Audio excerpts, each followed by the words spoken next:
Good afternoon, everyone. I said from the beginning of my campaign, Madam Speaker, that the campaign for president throughout, and you would call me and tell me, keep it up, was about bringing people together, about uniting the country.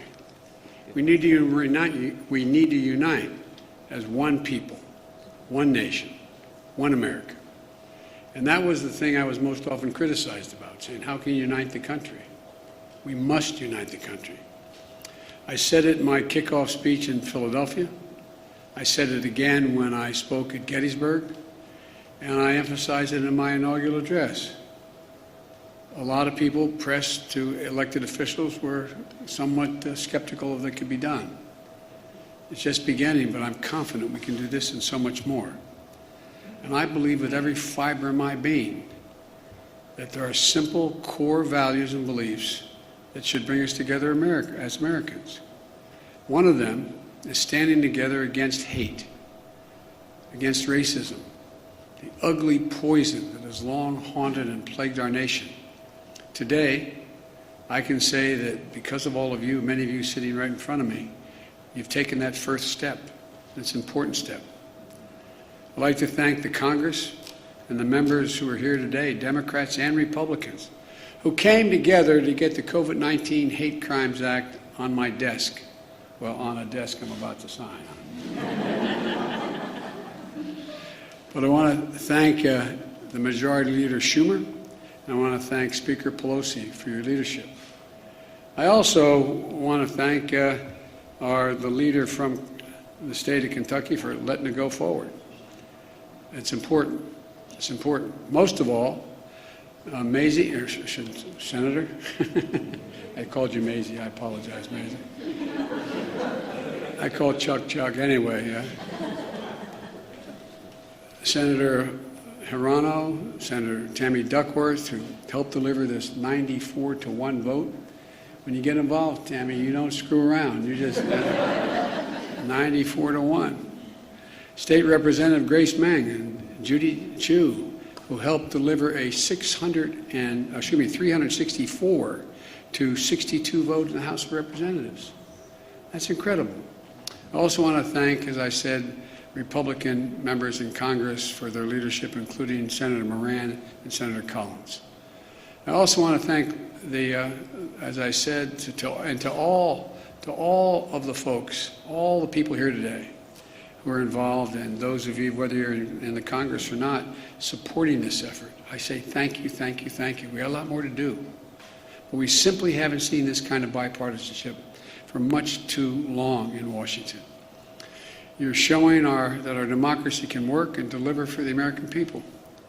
Just days after the mass shooting in Atlanta area, the Vice President Harris and I, we went down to Atlanta to meet with Asian Americans and the community across Georgia. It was a raw and emotional visit we had. We heard about their pain, their fear, anger, and all that existed in the community, and the feelings were about those feelings that they felt invisible, not seen. We heard how too many Asian Americans have been waking up each morning this past year genuinely fearing for their safety. Just opening the door and walking down the street. And safety for their loved ones. The moms and dads who, when they let their kids out the door to go to school, were worried. Attacked, blamed, scapegoated, harassed during this pandemic. Living in fear for their lives, as I said, just walking down the street. Grandparents afraid to leave their homes, even to get vaccinated, for fear of being attacked. Small business owners targeted and gunned down. Students worried about two things: COVID-19 and being bullied. Documented incidents of hate against Asian Americans has seen a shocking spike, as the Vice President has outlined at the front of her comments, let alone the ones that have never been reported. Gut-wrenching attacks on some of the most vulnerable people in our nation, the elderly, low-wage workers, women, brutally attacked simply by walking outside or waiting for a bus. Asian American women suffered twice as many incidents of harassment and violence as Asian American men. And the conversation we had in Atlanta is one we're hearing all across the country, that all of this hate hides in plain sight. It hides in plain sight. And too often, it is met with silence. Silence by the media, silence by our politics, and silence by our history. For centuries, Asian Americans, Native Hawaiians, Pacific Islanders, diverse and vibrant communities have helped build this nation only to be often stepped over, forgotten, or ignored. Lived here for generations, but still considered by some the other. The other. It's wrong. It's simply, to use the phrase, it's simply un-American. My message to all of those of you who are hurting is, we see you. And the Congress has said, we see you. And we are committed to stop the hatred and the bias. In my first week in office, I signed a presidential memorandum directing federal agencies, all of them, to combat the resurgence of xenophobia. Not just one, every agency. Attorney General Garland, Deputy Attorney General Lisa Monaco, Associate Attorney General Gupta are all here today. The Department of Justice is strengthening its partnership with the community to prevent these crimes, in addition to its other work to take on violent extremism and domestic terrorism. And with the new law, this new law, the Department of Justice and our entire administration is going to step up. Right now, this is a critical problem of hate crimes being underreported. It stems from two challenges. First, there's lack of resources and training for state and local law enforcement to accurately identify and report hate crimes to the FBI. Secondly, for more people in communities of color, there are language and cultural barriers in how to communicate what's happening to them. This law is going to make a difference. For example, the Department of Justice will issue clear guidance for state, city, and tribal and law enforcement agencies on how to establish online reporting of hate crimes. It will work with the Department of Health and Human Services to raise public awareness of COVID-19 hate crimes that occurred during the pandemic. There will also be a devoted official at the Department of Justice whose sole job is to expedite the review of hate crime reports. And thanks to two families here today, the law will help state and local governments ensure hate crime information is more accessible to the public.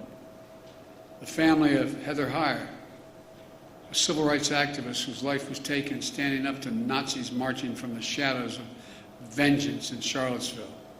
And the family of Khalid Jabara, a proud son of a family who's immigrated from Lebanon in search of new beginnings, who was gunned down in front of their home here in America, the United States of America, by a neighbor fueled by hate. Khalid and Heather were murdered on the same day, 1 year apart. Instead of sharing the dreams they had for their children, both families share profound grief. And they've shown incredible courage to turn their pain into purpose. I hope you'll not be offended, but I ask both families to please stand.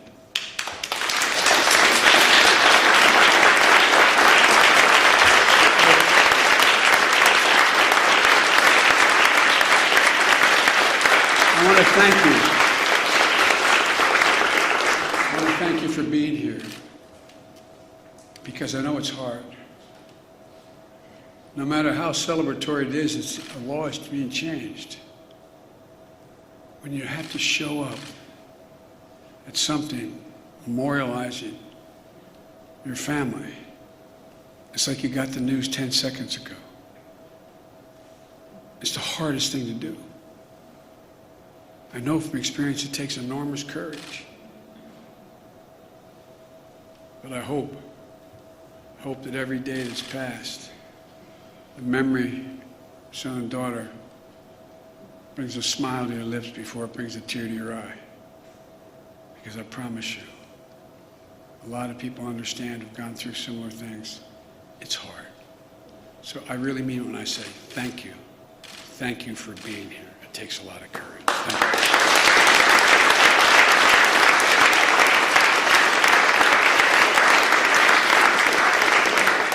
Because of you, the amendment named in honor of Khalid and Heather is now law to make sure that hate crimes are more accurately counted and reported, and hopefully leading to a continued focus on ending these crimes.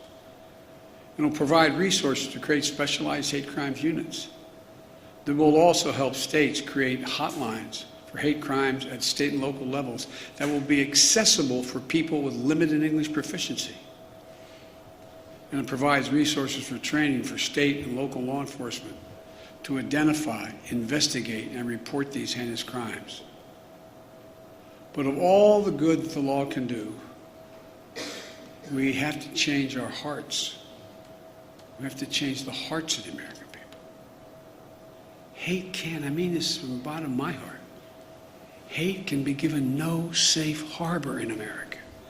I mean it, no safe harbor. It can't be dismissed like, well, that's just what happens. My sister Valerie and I talk about it all the time. You got to speak up. Speak up and speak out. It's on all of us together, to make it stop. My message is to all of those who think this doesn't matter to them, or this is not a problem, look around.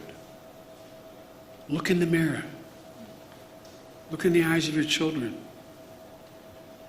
Every one of us are lessened. Every one of us are lessened. And we're all hurt by this hate.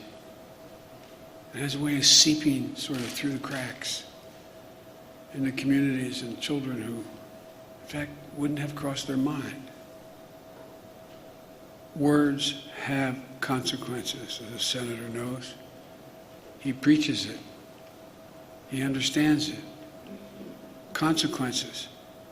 But silence is complicity. Silence is complicity. And we cannot be complicit. We have to speak out. We have to act. That's what you've done. And I can't thank you enough. I'm proud today. I'm proud today of the United States. I'm proud today of our political system, the United States Congress. I'm proud today that Democrats and Republicans have stood up together to say something. Let me close with this. Grief, as we all know, is universal, but so is hope. So is love. Sounds corny, but it really is. It really is. And hope and love can be contagious. We're the United States of America. We're good and decent people. We're unique among all nations, in that we are uniquely a product of a document, not an ethnicity, not a religion, not a geography, of a document. And think about this, I'm being literal. Uniquely a product of a document. It says, we hold these truths to be self-evident, that all men and women are created equal, endowed by their Creator with certain inalienable rights, including life, liberty, and the pursuit of happiness. Every time we're silent, every time we let hate flourish, we make a lie of who we are as a nation. I mean it literally. We cannot let the very foundation of this country continue to be eaten away like it has been in other moments in our history and happening again. I looked at this law that you all passed as maybe the first break, the first significant break on a moment in our history that has to be turned around. Not Democrat, Republican, has to be turned around. As a consequence, we should do what is required by the obligations of this democracy, by our faith in God and our faith in each other, to do justice, to love mercy, to walk humbly, and as fellow human beings and fellow Americans, remember, we're unique in all of history as a nation. This is the United States of America, for God's sake. And God bless you all, particularly those who push this through and continue to push it. Now I'm going to sign this bill, which is a great honor. I don't know who's calling, but tell them we're busy. I was going to say, unless it was my sister, but she's here.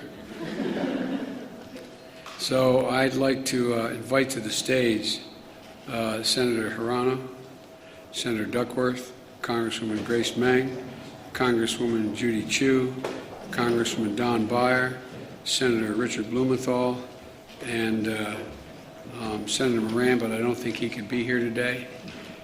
Actually, I should put the table down the middle of all of you and sign it down there. But thank you, thank you, thank you.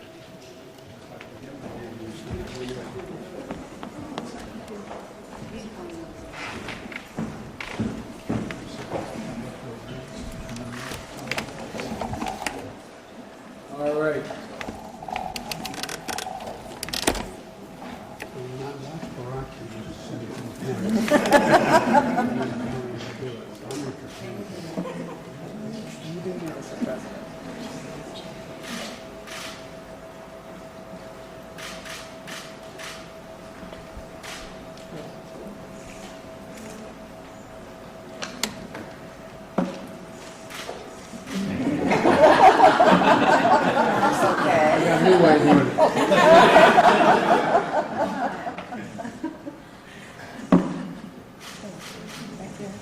Oh, there you go, sorry. Thank you. Congratulations to you all.